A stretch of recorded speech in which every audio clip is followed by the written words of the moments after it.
بسم اللہ الرحمن الرحیم۔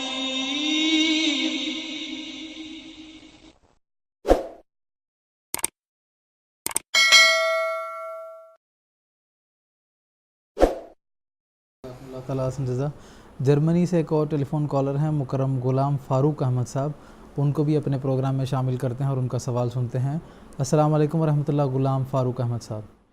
وعلیکم السلام ورحمۃ اللہ وبرکاتہ۔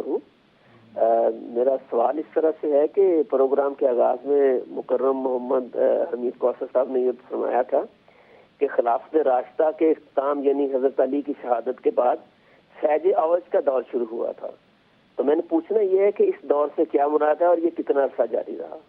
ٹھیک ہے جناب، جی جزاکم اللہ، شکریہ۔ ہمارا جو پروگرام کا جو اگلا سوال ہے وہ بھی تقریباً یہی ہے، تو میں اس کو بھی ساتھ ملاتے ہوئے محترم مولانا حمید کوثر صاحب سے پوچھنا چاہوں گا کہ جب مسلمانوں سے اللہ تعالیٰ نے جو خلافت کی جو خلفائے راشدین کی صورت میں جو نعمت تھی وہ چھن گئی، تو اس کے بعد ایک اور قیادت کا دور جو ہے وہ شروع ہوا مسلمانوں میں، جو ملوکیت اور پھر جبری بادشاہت میں جو ہے وہ بدلتی رہی، تو اس زمانے کے احوال سے بھی ہمارے ناظرین کو کچھ تفصیل بتائیں۔ بات یہ ہے کہ رسول کریم صلی اللہ علیہ وسلم نے فرمایا ثم تکون خلافت، اس کے بعد خلافت راشدہ قائم ہوگی۔ میں نے پہلے شروع میں بتایا تھا یہ ایک انذاری بات تھی۔ اگر مسلمان اس وعدے پہ پورا اتر آتے اس شرط پر جو کہ ایمان اور اعمال صالحہ سے متعلق ہے، اور ان کا ایمان اور اعمال صالحہ اس معیار کا ہوتا کہ وہ خلافت راشدہ کو آگے قائم رکھنے والا ہوتا، تو ضرور اللہ تعالیٰ اس نعمت کو آگے بڑھاتا، کیونکہ ان میں منافقت کے اتنے زیادہ وہ دباؤ میں آ گئے کہ ایسا آپ دیکھیں 3 خلفاء ہیں، تینوں کے تینوں شہید ہو گئے۔ تو ایسی صورتحال میں پھر اللہ تعالیٰ کی وہ جو وعدہ وہ مشروط تھا وہ صرف 30 سال تک رہا، اس کے بعد نہیں ہوا۔ اس کے بعد شروع ہوا ملکن عادن، یعنی اذیت رساں پھر طریقہ شروع ہو گیا۔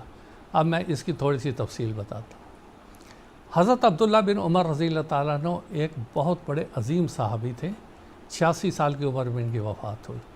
ابتدا میں ہی حضرت عمر کے ساتھ یہ ایمان لے آئے تھے۔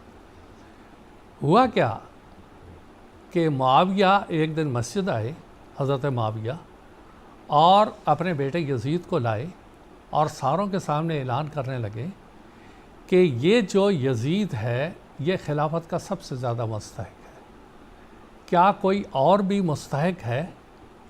تو حضرت عبداللہ بن عمر رضی اللہ تعالیٰ عنہما، کیونکہ دونوں کا نام ہے، یہ پٹکا بہنے کھڑے تھے، بیٹھے ہوئے تھے، ایک دم کھڑے ہو گئے، تھوڑی دیر کھڑے رہے پھر بیٹھ گئے۔ کسی نے پوچھا یہ کیوں ایسا آپ نے کیا؟ تو یہ فرمانے لگے کہ میں یہ کہنا چاہتا تھا کہ تم یہ پوچھو کوئی اور مستحق ہے، تو اپنی طرف اشارہ کر کے کہتے ہیں میں اس وقت مسلمان تھا جب تو اسلام کے خلاف لڑ رہا تھا، یعنی معاویہ کو کہا۔ میرا باپ اس وقت اسلام کا دفاع کر رہا تھا جب تیرا باپ یعنی ابو سفیان اسلام پر حملے کر رہا تھا، لیکن عبداللہ بن عمر رضی اللہ تعالیٰ نے اپنے جذبات کی قربانی دی، اور یہ بات حضرت مسلم موعود رضی اللہ تعالیٰ نے تفسیر کبیر میں درج فرمائی ہے۔ حضور نے فرمایا کہ انہوں نے یہ کہا کہ پہلے ہی اسلام اتنے فتنوں میں ہے، میرا اس بات کہنے سے کیا اثر ہوگا، اور میں خاموش ہو گیا۔ اب دیکھیں آپ، یہاں سے فتنہ سب سے بڑا کھڑا ہوا، ملکن عادن، تکلیف دہ بادشاہ دور یہاں سے شروع ہوا کہ ایک معاویہ آتا ہے اور اعلان کرتا ہے میرا بیٹا خلیفہ ہوگا، جبکہ سارے خلفاء کا یہ طریقہ نہیں رہا۔ اور اسی پہ حضرت حسین نے جو قربانی دی وہ اسی بنا پر دی تھی کہ اگر اسی طرح ہی خلافت اور جو خلافت کا حق اللہ تعالیٰ نے اپنے ہاتھ میں رکھا ہوا ہے، اگر اس طرح سے خلافت کا نظام چلے گا تو یہ درست نہیں ہوگا، یہ طریقہ صحیح نہیں ہوگا۔ اور اسی کی وجہ سے یہ سارا ایک فتنہ وہ چلا، اور معاویہ کا جو دور تھا انہوں نے اپنے آپ کو امارت یا خلافت جو بھی نام تھا وہ دیا، اور ملکن عادن کا ایک لمبا دور شروع ہوا۔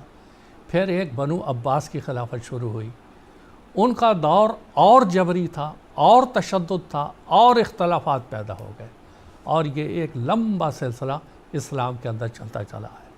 تو سب سے بڑی بات یہ ہے، پھر اس کے بعد یہ خلافت ترکوں کی طرف آئی، اور 1923 میں سلطان عبدالحمید جو برائے نام ترکوں کا بادشاہ تھا، اس کی خلافت بھی ختم ہو گئی، جو برائے نام ہی تھا اور تو کچھ ہے نہیں تھا، وہ بھی ختم ہوا، اور مسلمانوں نے اس کو بھی قائم رکھنے کی کوشش کی، لیکن وہ بھی قائم نہیں رہ سکا اور وہ بھی ختم ہوا، کیونکہ اللہ تعالیٰ کی اصل خلافت وہ زمین کے اوپر قائم ہو چکی ہوئی تھی۔ تو یہ جو فیض آوج کا زمانہ، فیض آوج ایسا زمانہ، ایسی فوج، ایسے لوگ جو آوج ٹیڑھے رستے کے اوپر چل پڑے تھے، اور یہ وہ زمانہ ہے جو خلافت راشدہ کے بعد، یہ ملکن عادن ملکن جبرین کے بعد 1000 سال کم و بیش یہ زمانہ ہے، اور اس کے بعد حضرت مسیح موعود علیہ السلام یا رسول کریم صلی اللہ علیہ وسلم کی بعثت ثانیہ کا وہ دور شروع ہوتا ہے، جس کی تفصیل بیان ہو چکی۔ لیکن اس سوال میں ایک اور چند باتیں ہیں۔ بات یہ ہے کہ موجودہ دور کی ہم بات کر رہے ہیں، یہ تو تاریخ ہے، تاریخ سے استفادہ کرتے ہوئے تاریخ کیوں دہرائی جاتی ہے؟ تاکہ مستقبل میں یہ غلطیاں نہ ہوں۔ رسول کریم صلی اللہ علیہ وسلم کے ایک بہت بڑے رازدان صحابی تھے، حضرت حذیفہ بن یمان۔ ان کا یہ امت پر بڑا احسان تھا کہ وہ مستقبل کے بارے میں رسول کریم صلی اللہ علیہ وسلم سے سوالات کیا کرتے تھے کہ حضور جب فتنے ہوں تو میں کیا کروں، جب گمراہی کا دور ہو تو میں کیا کروں؟ تو حضور ان کو تفصیل سے بتاتے تھے۔ یہ صحیح مسلم میں بھی آتا ہے، کتاب الامارہ، ان تمام احادیث میں۔ جب انہوں نے اس دور کے بارے میں پوچھا تو حضور نے فرمایا تلزموا جماعت المسلمین و امامہم۔ آپ نے حذیفہ کے ذریعہ سے ہر مسلمان کو یہ پیغام دیا کہ جب ایسے گمراہی کا دور شروع ہو جائے تو مسلمانوں کے امام اور ان کی جماعت کو لازم پکڑنا، ان میں تو شامل ہو جائے۔ پھر انہوں نے سوال کیا کہ یا رسول اللہ، اگر نہ کوئی امام ہو، نہ خلیفہ ہو، نہ جماعت ہو، میں کیا کروں؟ تو حضور نے پھر ان کو نصیحت کی فاعتزل تلک الفرق کلہا، کہ تو تمام فرقوں سے الگ ہو جا، چھوڑ دے، تو پہاڑوں پہ چلا جا، وہاں کسی جڑ کو پکڑ کے بیٹھ جائے۔ پھر حضور صلی اللہ علیہ وسلم نے حذیفہ کو ایک اور نصیحت کی رضی اللہ عنہ کو۔ آپ فرماتے ہیں فَإِن كَانَ لِلَّهِ فِي الْأَرْضِ خَلِيفَةٌ جَلَدَ ظَهْرَكَ وَأَخَذَ مَالَكَ فَأَتِهُ، اگر زمین میں اللہ کی طرف سے کوئی خلیفہ ہو جو تمہاری پیٹھ پر کوڑے مارے، اخذ مالک، اور تیرا سارا مال بھی لے لے، فَأَتِهُ، پس تو اس کی اطاعت میں رہنا، اس کی اطاعت سے باہر نہ نکلنا۔ ہمیں جو گر رسول کریم صلی اللہ علیہ وسلم نے سکھایا قرآن مجید کی اس آیت کے روشنی میں، وَاعْتَصِمُوا بِحَبْلِ اللَّهِ جَمِيعًا، کہ سب کے سب اللہ کی رسی خلافت کو پکڑو، اور اس کے بعد خلیفہ اس کو نہیں چھوڑنا، جتنے بھی فتنے پیدا ہوں خلافت سے اپنے آپ کو وابستہ رکھنا ہے، اسی میں تمہاری خیر ہے۔ اب حضور صلی اللہ علیہ وسلم نے ایک اور حدیث میں فرمایا جو کہ صحیح مسلم کتاب الامارہ میں ہے، حضور فرماتے ہیں انما الامام جنۃ یقاتل من ورائہ ویتقی بہ، کہ امام ایک ڈھال ہوا کرتا ہے، یقاتل من ورائہ، دشمنوں کے فتنوں کا مقابلہ اس کے پیچھے رہ کے کیا جاتا ہے، ویتقی بہ، اس ڈھال کے ذریعہ سے ہی اپنے آپ کو بچایا جاتا ہے۔ آج مسلمان جتنے فتنوں میں پڑے ہوئے، سیریا دیکھ لیں، سارے عرب ممالک دیکھ لیں، اگر کوئی بچ سکتا ہے تو وہ صرف خلیفۃ المسیح کی ڈھال ہے، حضرت خلیفۃ المسیح خامس نصرہ اللہ کی ڈھال ہے جو ان کو بچا سکتی ہے، ان کی دعائیں ہیں جو ان کو بچا سکتی ہیں، اور کوئی ذریعہ نہیں ہے۔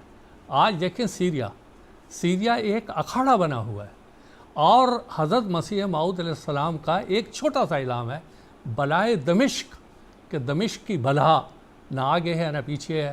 اب اس میں ہے یہ بلائے دمشق جائے گی کیسے؟ یہ صرف خلیفۃ المسیح کی دعاؤں کے نتیجے میں۔